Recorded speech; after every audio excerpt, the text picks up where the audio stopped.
practical spiritual life, which could be adapted to a modern setting. So most of us are in a modern setting, I'm assuming, since you're on Zoom or listening on social media.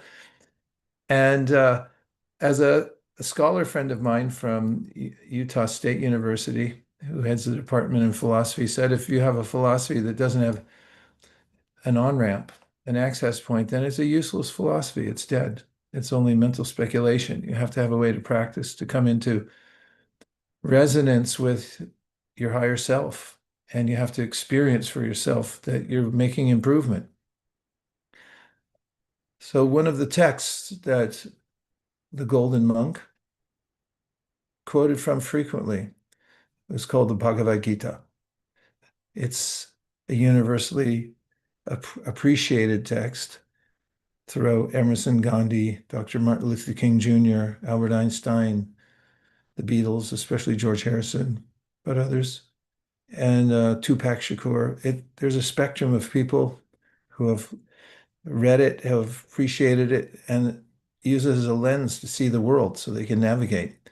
The topic we've been discussing lately is one of the main topics of the Bhagavad Gita, which is the three modalities of the world. And those modalities are also called gunas or ropes. They tie us to a certain perspective or a certain way of acting. And the good news, waiting for the good news, is that we can improve ourselves by moving up the hierarchy of modalities. And ultimate improvement, or the ultimate improvement that the Golden Monk Chaitanya talked about, was rising above the modes altogether. Seemingly Herculean task, but by increments it can be done. And that's what the Bhagavad Gita, in the Bhagavad Gita, the teacher Krishna mentions that by gradually readjusting one's lifestyle and the way one practices, or I should say, by adopting a spiritual practice, one should be able to feel one's ascent from lower modes to higher modes and then above the modes of material nature.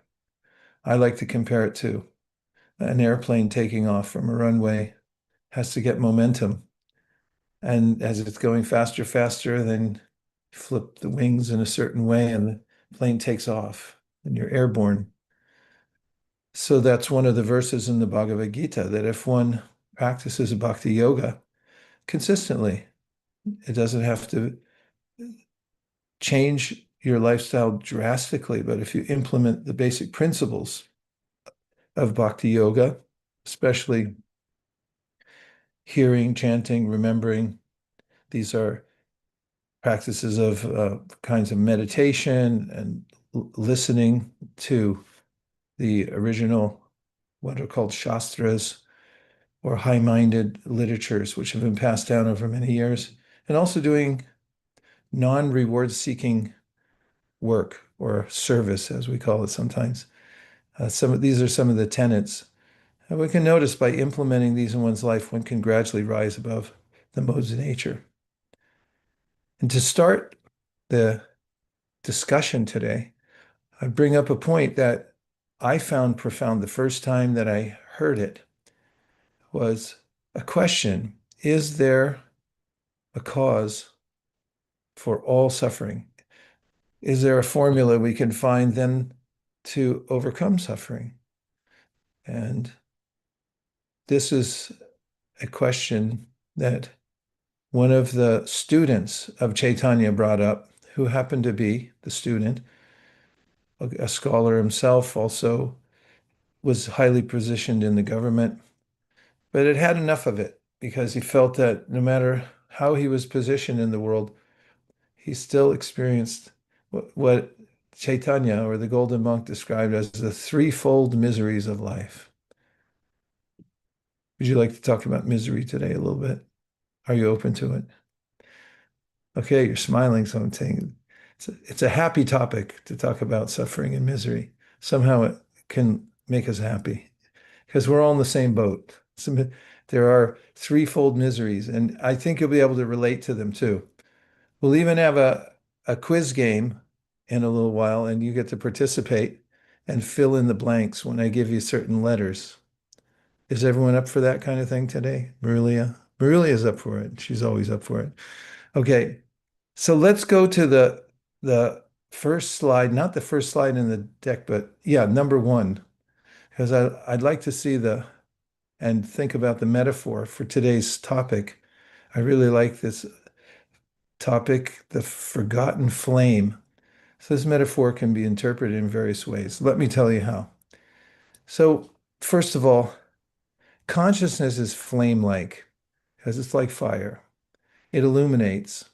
For instance, I'm looking at Manish Mukaravinda right now in his window, and I can tell that he's alive.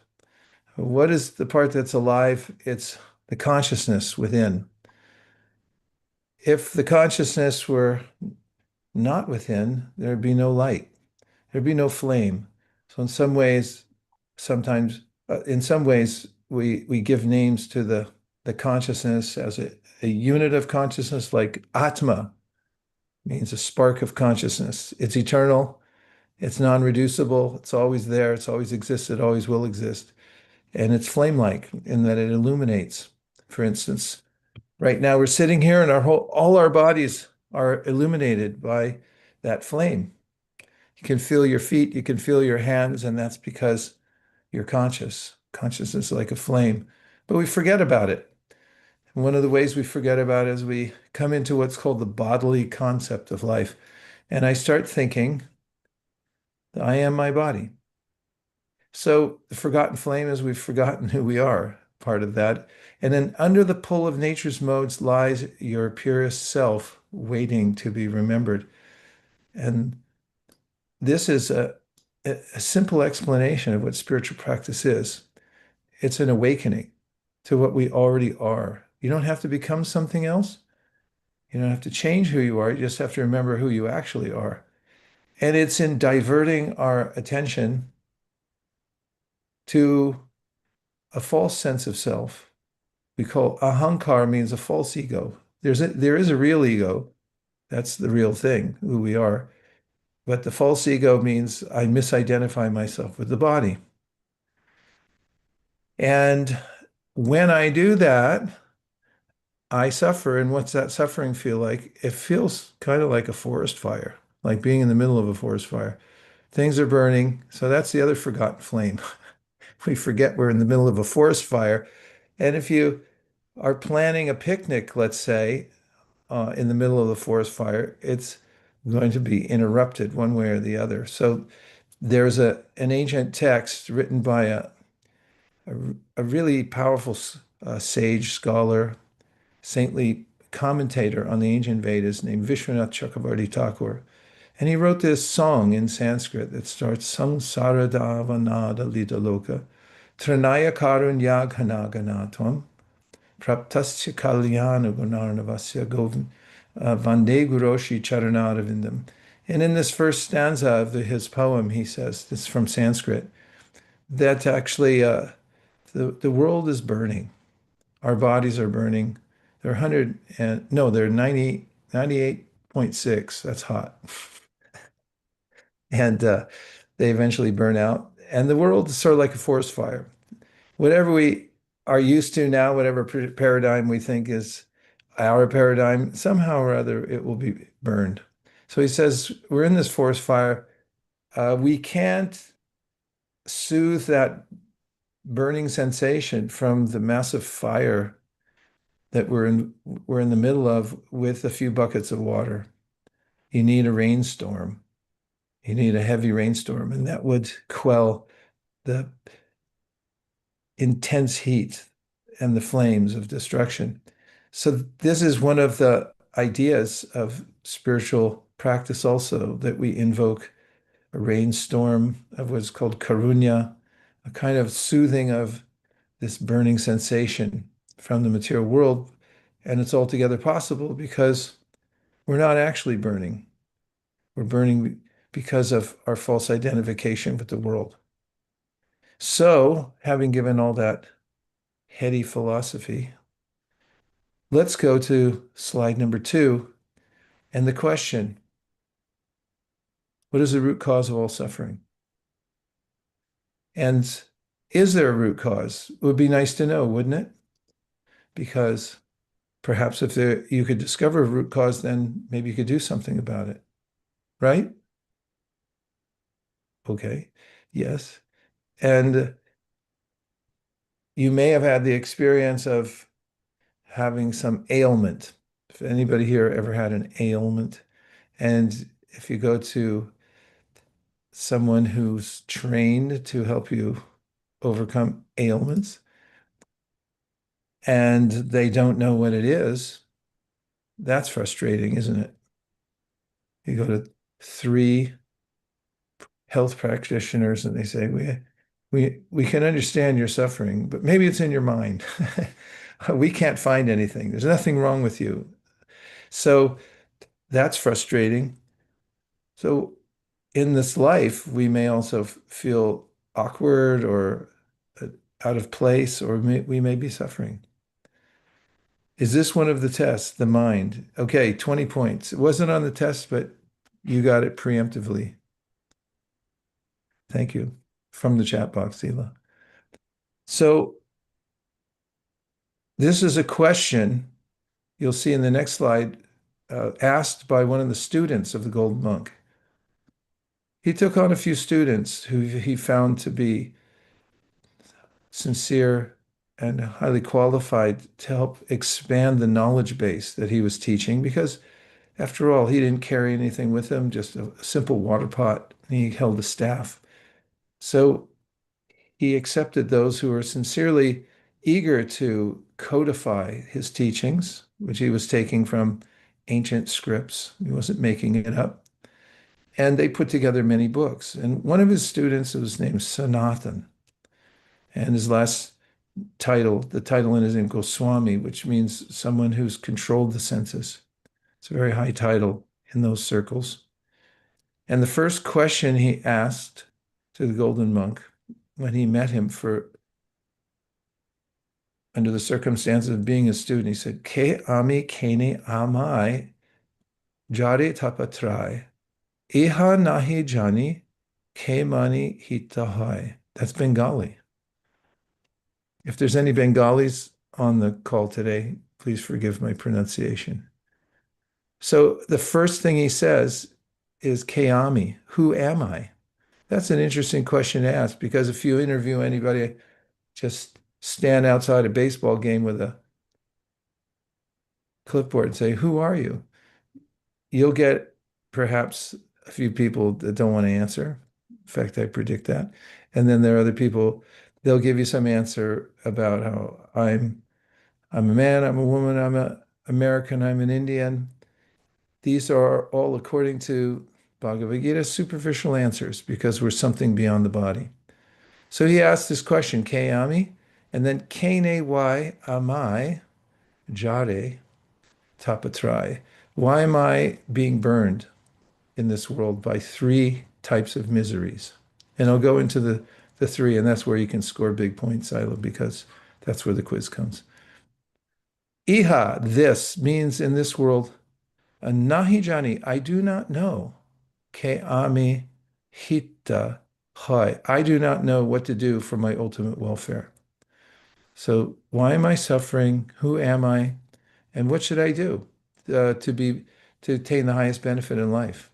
If you go on YouTube and just start nosing around, you'll find everybody has some suggestion about what to do, how how to get rid of belly fat, how to be more focused. There are millions of them, literally millions of suggestive presentations by people, TED Talks, and lots of self-appointed self-help people, and all of them seem to me to be, most of them, sincere, and they have good ideas.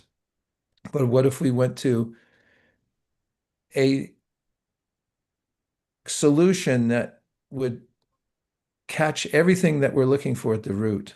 And really, that's the question Sanatan's asking. Where's the root cause of all these things?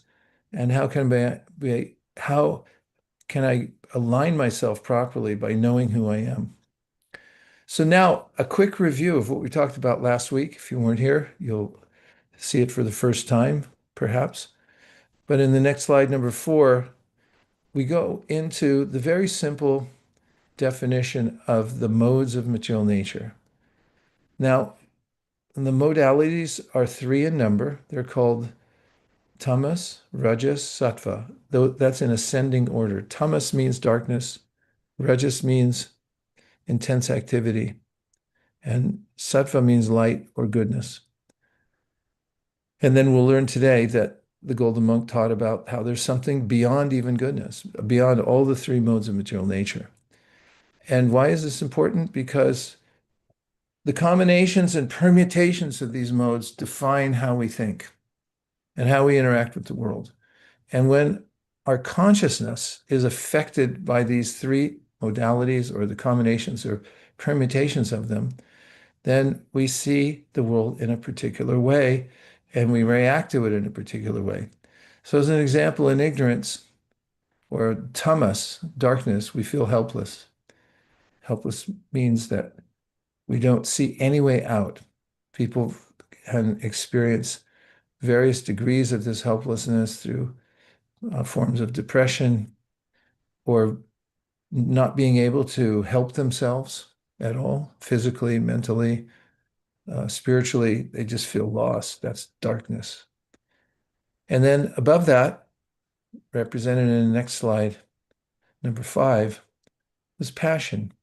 Of course, there are many different symptoms to this. I'm just simplifying it for the sake of review. But activity, not bad in and of itself. We have to be active, right? Also, sometimes we have to be still in darkness. We have to sleep at night just to maintain our bodies. So we experience cycles of these various modes throughout a 24-hour period. Perhaps at night when you're sleeping, you're more influenced by tamas or ignorance. In passion, during the day when the sun comes up, even the birds, they get up before the sun. They notice it's coming up and they get active. They start moving around. Everyone's making a living. 101 freeway here near where I live. Everyone's driving. Got to get there, got to get there, got to get there. I owe. It's off to work I go. So passion, activity.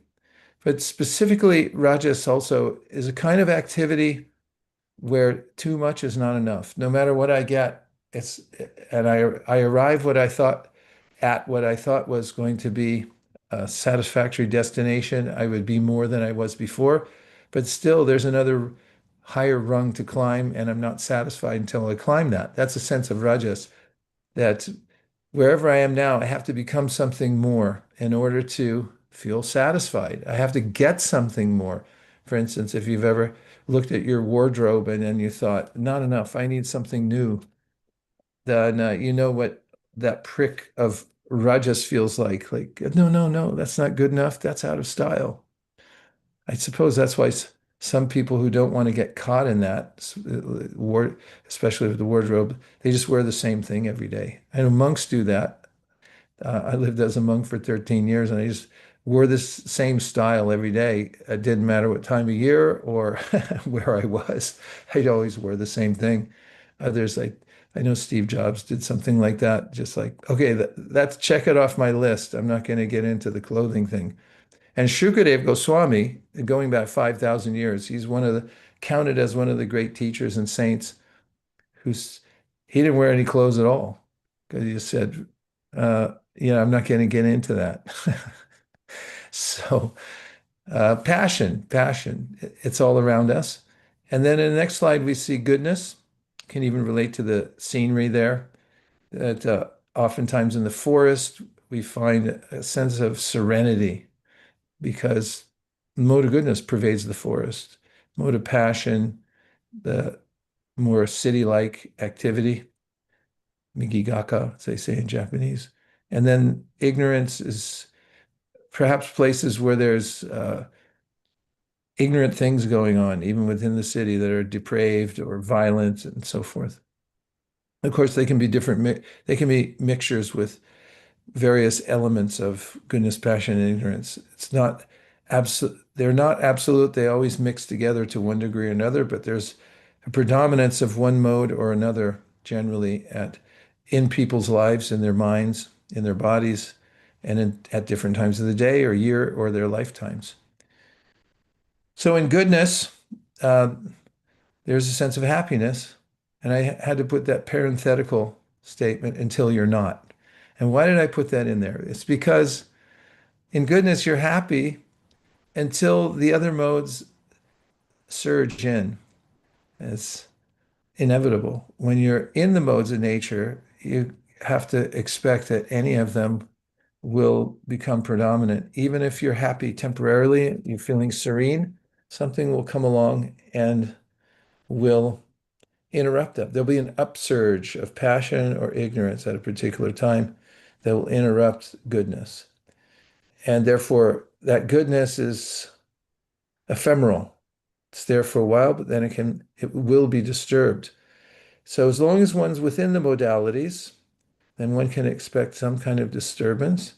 However, I like to say a word for the mode of goodness. It's important.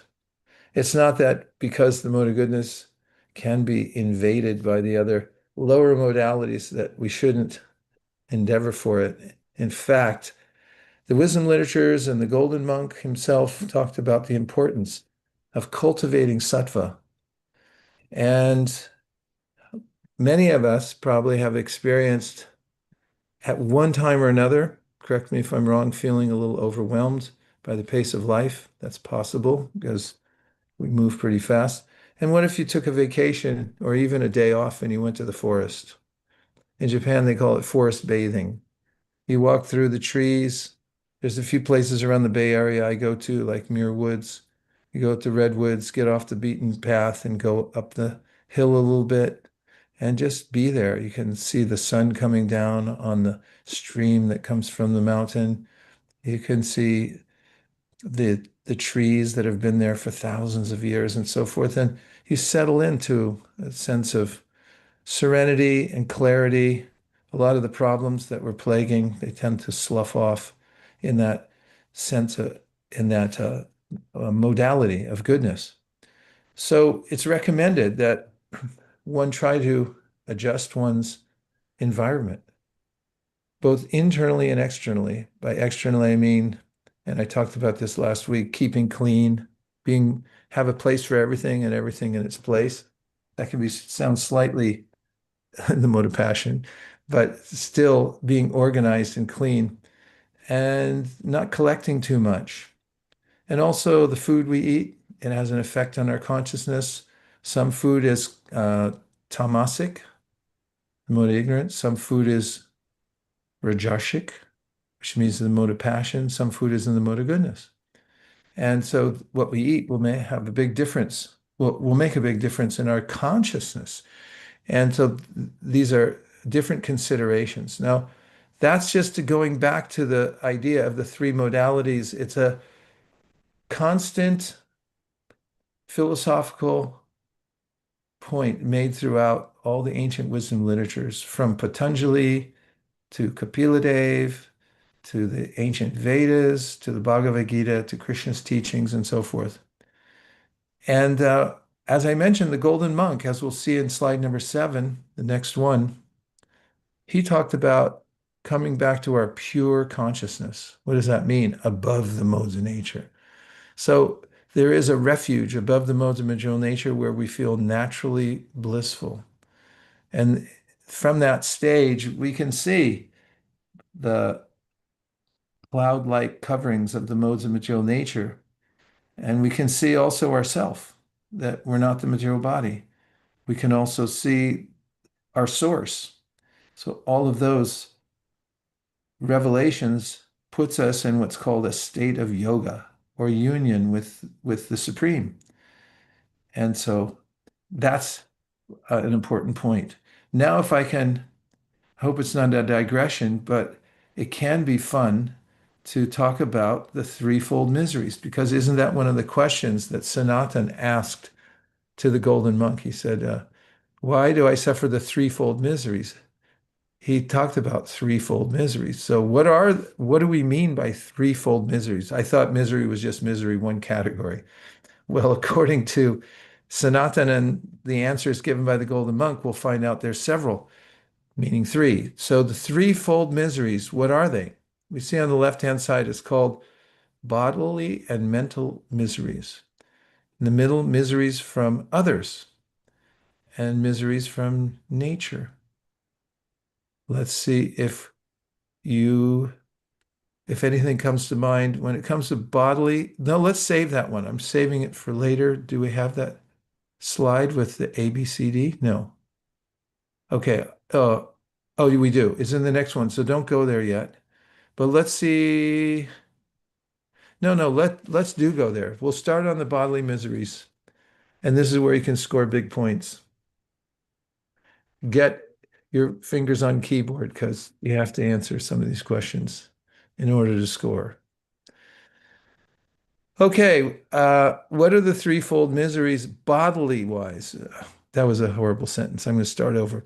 What are some of the miseries that arise from the body? And here we have before you the alphabet of diseases. Oh, some of them are given away there, so don't look at the screen, just listen to my voice. Any miseries that come to the body that start with A. Let's say diseases. What diseases can you list in the chat box for 10 points each? Aging of the body, asthma, Sheila scored, Manish scored, Vicky scored, Alzheimer's, acne, alcoholism. We could be here all day with the A's. ADHD, midday sleep attack. I don't see how that's an A, my young, but anyway. Autism. Yeah. I mean, it boggles the mind if you get out a medical dictionary also and you start looking at diseases. You're like, what's this one? What's that one? Those are the only ones we can catalog. There's a lot that can go wrong with the body. How about B? Let's go just a short round of Bs. By the way, you get 10 points. Everybody, Bob got scoring. Marilia, addictions, BP, breathing issue, bronchitis, bipolar. I don't know, just hearing all of them, it makes me feel better about my life. Boils, broken bone. Hey, I hate to laugh. I shouldn't laugh. These things are serious. Okay, that's enough. We can't take any more. Bacterial infection. You can see how easy to just run. We're used to these things. These are miseries that come to the body, and they keep going. Bulimia, brain tumor, blurred vision.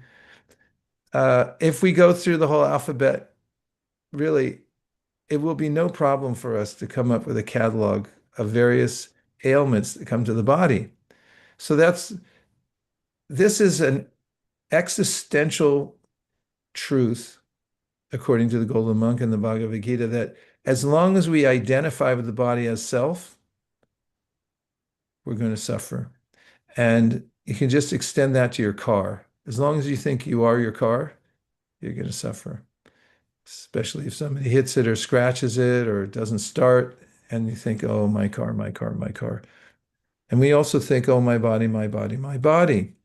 So these are the bodily sufferings, the sufferings that come from the bodily level. And we see at number 10, miseries from other living entities. Now, what kind of, One, huh? um, I just want to call out James mentioned OCD and ADD. Everything has to be perfect, but not for very long. Hmm. Ha ha ha. That's a pretty funny combination, James. Thanks for mentioning that. Yeah, I mean, it's not funny, but I mean, curious. And there can be combinations and permutations of ailments and so forth. Very true and very helpful that you mentioned that.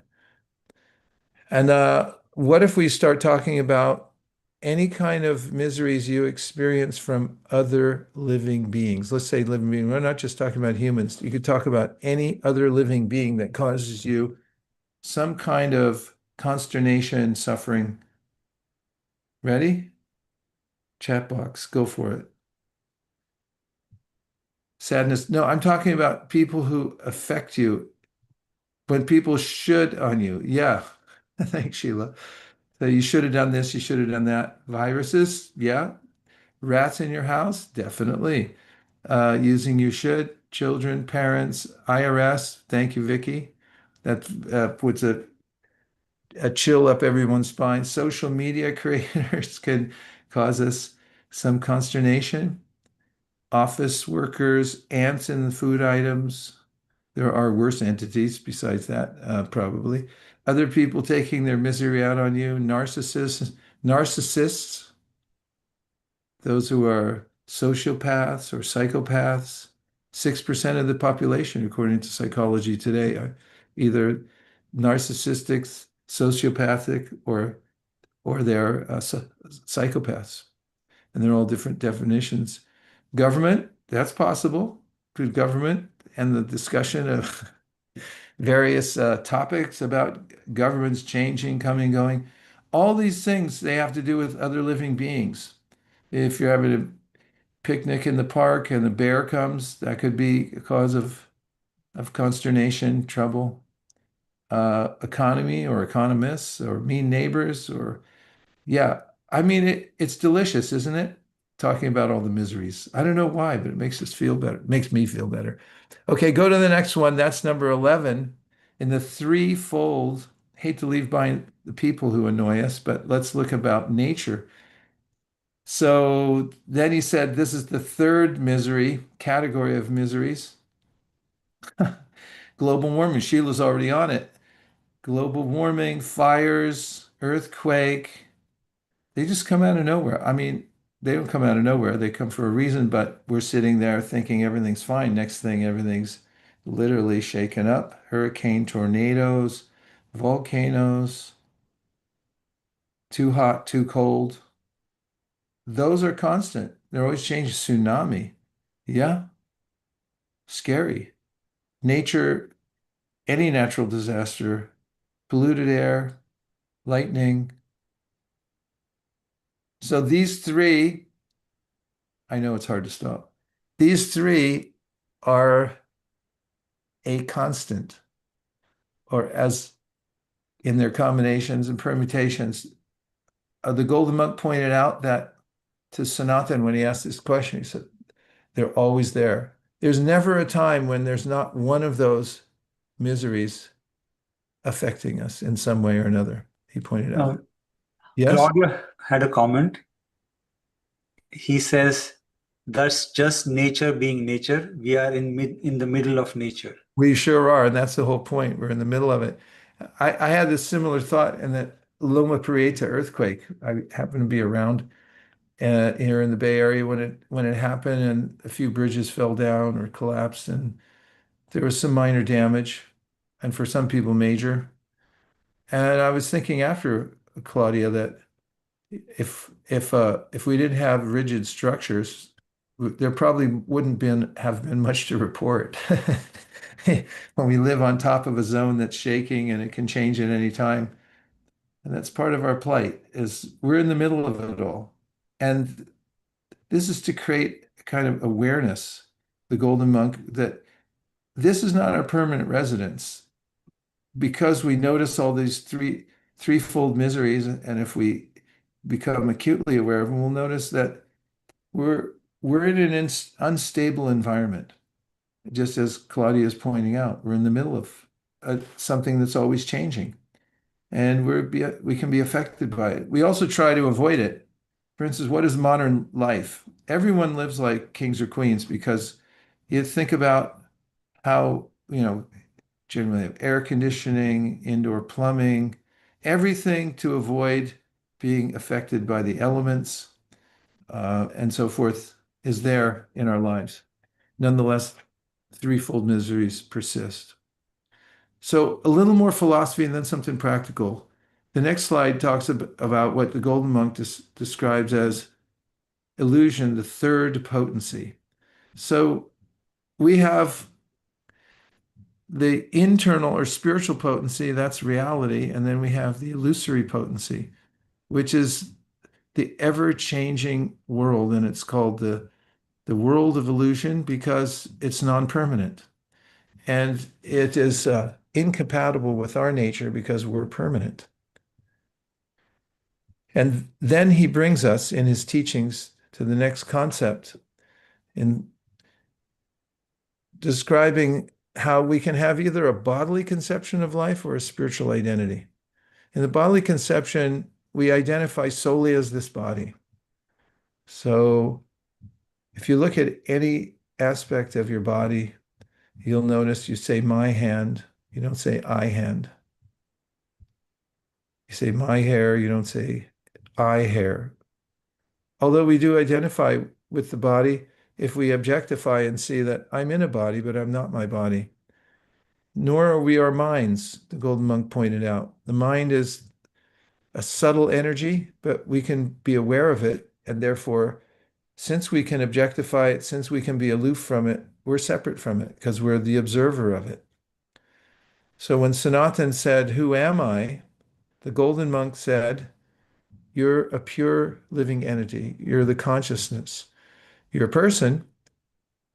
That's what consciousness means, personality. It's not amorphous. It's not some just vague energy, but we actually have personal energy. It's just when that gets misdirected into the bodily conception of life, he said, then we suffer. So what's the antidote? Golden Monk talks in the next slide about, he tells Sanatan that we are the same in quality as our source. Now, this is a metaphor, the sun coming up. It's a metaphor. It's commonly used for many different things. And like a lot of metaphors, they don't perfectly match. This one's just to indicate that our nature is fire-like. That's going back to the title of the show, The Forgotten Flame. We're like the flame that's illuminating this body by consciousness. That's us. And our source is like that also. Source is just like fire. And as the Golden Monk pointed out, our original source, although in one place, expands his energies everywhere, all pervading. In fact, everything comes from one source. Everything's the energy that came from one source. It's the philosophy of the Bhagavad Gita, Srimad Bhagavatam. And we're part of that. We're part of the whole.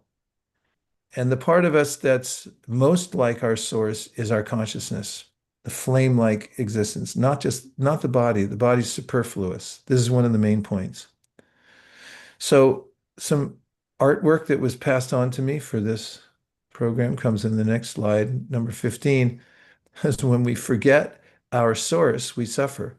So you used to have on one side somebody who's blocked him or herself from the sun, and the other person who's in the sunlight. I'm not talking about the sun per se, but metaphorically speaking, when we, through the process of bhakti yoga, become reconnected, our consciousness becomes reconnected with our conscious source, important choice of words, then we reawaken to our natural state of happiness. When we forget our source, we block out the light, then we're in the modalities of the material world and we suffer in various ways, inevitably. So as we see in the next slide, when we remember our source, we end our suffering. This is the process of awakening to who we really are. And finally, in the last slide, number 17, yoga means remembering our source. So there are various ways to do that mentioned in the ancient wisdom literatures that are not far-fetched. They're commonsensical. They are activities that we're already engaging in regularly. It's just adjusting them to be conscious that we come from an original conscious divine source and that we're part of that. And those are the elements of the practice of bhakti. And that's the philosophy behind it. So what I wanted to instill in myself and anybody who has so kindly joined this short discussion today is a sense of how close at hand is our emancipation from suffering, for lack of a better phrase, and our awareness of ourself. It's very close at hand. It's just that I'm distracted. The biggest attraction for us is our original source. In fact, the original source is all attractive, has everything that we want to be happy. And we can be happy unto ourselves. We don't need anything extra. We don't have to add on anything extra. And if we reconnect with our consciousness, first of all, and then realize our conscious source, then we naturally feel happy. This is called atmatushta, or self-satisfaction. And wouldn't that be nice? Above any of the effects of the three modalities, a person feels naturally happy. So those are a few philosophical points that the Golden Monk made over 500 years ago based on very ancient writings. The Vedas go back thousands of years. Historic historians count the Rig Veda as the oldest book on the planet. It was written in Sanskrit, which, by the way, is practically mathematically perfect language as far as grammar, syntax, phonology goes. You can't find a more refined language. In fact, that's what the word means, Sanskrit. It's highly refined. And it comes from a culture in which people were preoccupied with discovering aesthetics and discovering their own sentience and discovering their source. It's the culture of self-realization, comes from a culture that is steeped in this, and the literatures that come out of it have been passed down over millennia from those who have practiced them intensely, have preserved the writings and have passed them down, and in many cases summarized them, as did the Golden Monk, gave very practical ways that one can employ these in one's life. He advocated for a system called devotional service. Sometimes we call it the yoga of the heart or the yoga of gratitude, because there's a way in which of connecting to our original conscious source through gratitude, through love. Actually, the Golden Monk said that's the highest level. It's called prema, love for our source. Means that you have love very quite naturally for all things that have emanated from the source. And that's a rare mentality to achieve. That was the longest diatribe I've ever presented on this show. I was going for a filibuster record or a Guinness Book of Records for our program today, and I think I achieved it. The last one, the last longest one was 46 minutes. So I hit it 47. And now I leave it to you to comment or ask questions and say, what about this? What did you think of that? Thanks, Wolf. Good to see you, by the way. And what have you to say? Comments, questions? You want your money back from the show today? I have something to share. This is Yes, Sheila. please, please. Yeah, I like the reminders about the body. And I also kind of intertwine that with the people around us because as a female, and actually probably it goes to for males, the things that we see in social media, the advertisements, people are telling us how we should look. And I have personally struggled with body image issues, and I know my son has as well, and that causes us a lot of suffering.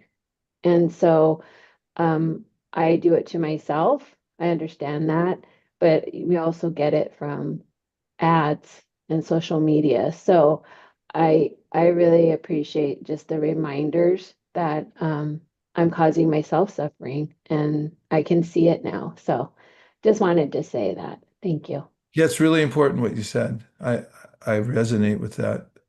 And there's a way in which we may have a glimpse of what the problem is, but it may still be hard to come out of it. Like a lot of people are addicted to looking at their phones. They can't stop. And they may come across when they're scrolling something that says, don't look at your phone. They put it down, and then 5 minutes later they pick it up again. And so, well, we don't mean to take these things lightly or say that, just by watching this slideshow today, all your problems are solved. An analogy is sometimes, prisoners in the clink in the jail, and then he or she can look out through the bars and see the sun and freedom outside, but it doesn't mean you're going to get out. There has to be a sustained practice in order to rise above these things. Even in self-help, there's descriptions of how you have to get consistent, get into process, and step at a time. In recovery, same thing. There's steps one has to take diligently, be honest with oneself, and really apply. You got to work the system. So, in self-realization, it's no joke. It really means you want to go from, being D minus up to being a B plus and an A. And how do you do that? You really got to get your thing together. So all this philosophy is really to give us a framework and be inspired. And I just comment on your point, the specific point about sense bodily image and so forth. I saw a documentary about Sigmund Freud's nephew. He was the founder of modern day public relations and advertising. It's a fascinating look into the psychological manipulation of the public in order to um, induce them to buy stuff. I mean, I don't want to get into some heavy conspiracy type of theory, but I just want to say that there are ways in which, if we expose ourselves to propaganda in the world, then we can become caught up in it, and all of those have to do with the three modes of material nature, all of those entanglements. And the Golden Monk's pointing out, go to the root. Don't try to solve it piecemeal, but try to rise above the three modes of material nature. And when you do that, you realize the bodily conception of life, in which I'm trying to keep up with every little thing. Uh, and it doesn't mean to live like a vagabond or a refugee, but it does mean to have a sense of purpose, and also that I'm not my body. Thank you very much. That almost triggered another extra long. Yes, James, please go ahead. I'm not sure. It's kind of on topic. It started with the not the body. I've been doing some meditations lately in the morning, where I'm trying to really focus on the higher self and the connection, because I feel like I've got a 6-year-old and an 8-year-old. I'm a single parent, and I'm like just constantly going with work, and I'm just constantly on the go, right? And I realized I was doing some work for a client outside of Intel, and I could hear like the voice in my head, which is like that warning saying, "Oh, don't do that part." And I did it anyway, and it set me back like a couple of hours on the job, right? And I realized that it was like either my instinct or my intuition, or maybe even that higher self kind of like saying, I'm trying to help you here, but you're not listening. And I'm trying to catch myself in those moments, and like if I want to yell at the kids, and realize like, oh wait, that's my reptilian brain part trying to let just taking over, and listen to the other part of the brain, or the higher self part, and try to bring that more in control of it. And I don't know that I'm not sure if you follow me, but I'm looking for any kind of guidance you might have for that. Yeah, such an important point. I definitely could understand what you're saying. There are ways in which we have intuition, we know what we should do, we may not be able to do it. One of the recommendations given by the Golden Monk is that you be very deliberate about your life. To be deliberate, you have to deliberate. Deliberate and deliberate are written the same way. And they both have in the word Libra. Libra means the scales, you weigh things out. So before you do things, take a really close look at your life and see, who am I really? That's what Sanatan was doing. Who am I? What's the purpose of my life? And then write down, what your purpose is and follow a program that you trust. And when you do that, this is called Vaidhi. Vaidhi means you have some clear guidance in your life from a superior source. You first vet it, doubt it until you come to a point of like, okay, I can accept this guidance. And then once you have that, form a program in your life. This would be called, in the practice of bhakti yoga, Vaidhi Bhakti. You're not quite there yet. It's not like you're doing it spontaneously, but you do trust the source. And you've come to that point intellectually. Like I've studied it enough to understand that there's something extremely wise beyond my capacity of wisdom, and then I can follow it. And then you get a structure to your life, and then you get a template for making decisions. So when decisions come up and you say, is this just a whimsical thought? Is it intuition? Then you have something to judge it by. In fact, there's a threefold way of making decisions in the bhakti practice called guru, sadhu, and shastra. Shastra means the ancient wisdom literatures, and interestingly, it comes from a Sanskrit word shash, which can either mean shastra or shastra. You can pronounce it with a long or short A.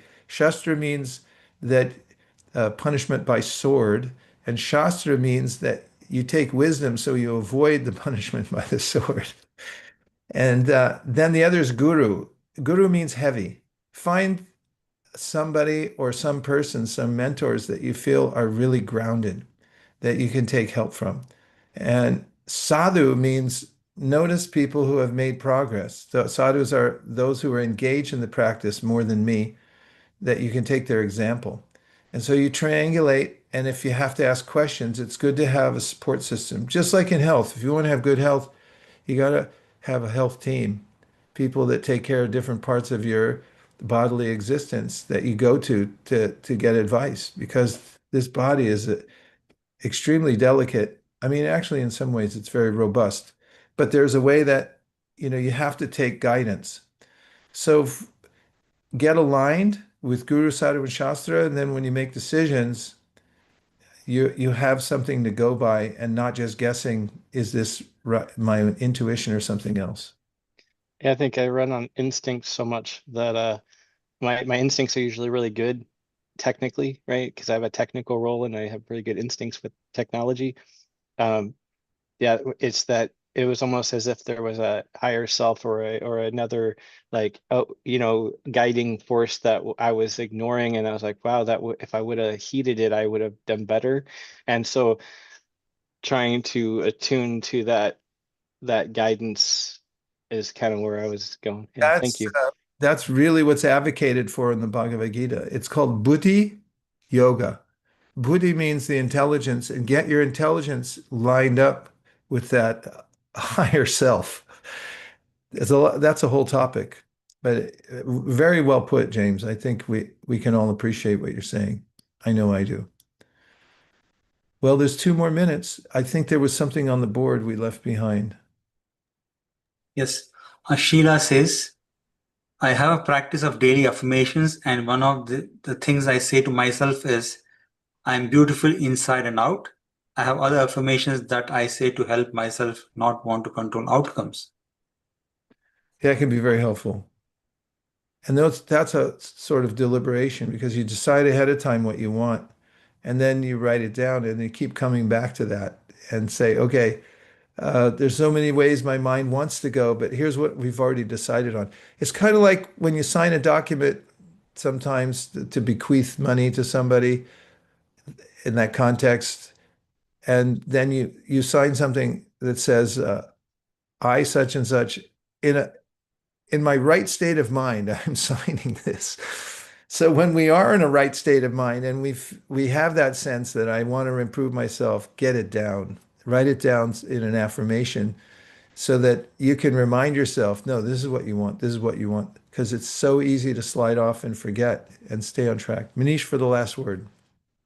Um, I was just thinking, like in engineering, we had this like whenever some issue comes, we try to find the root cause, RCA or RCA, root cause analysis and action. So similarly, I think this is the one of the things that we all this suffering, but we never come to that what is root cause. Maybe beginning engineer, he just trying to patch, like if any problem comes engineering, he was just trying to patch the solution, but again and again the same problem comes, then the senior engineer says no, you find the root cause of that problem rather than just patching up. So what you said is such a important thing, that we had to find the root cause of this suffering rather than patching through the different things that we do.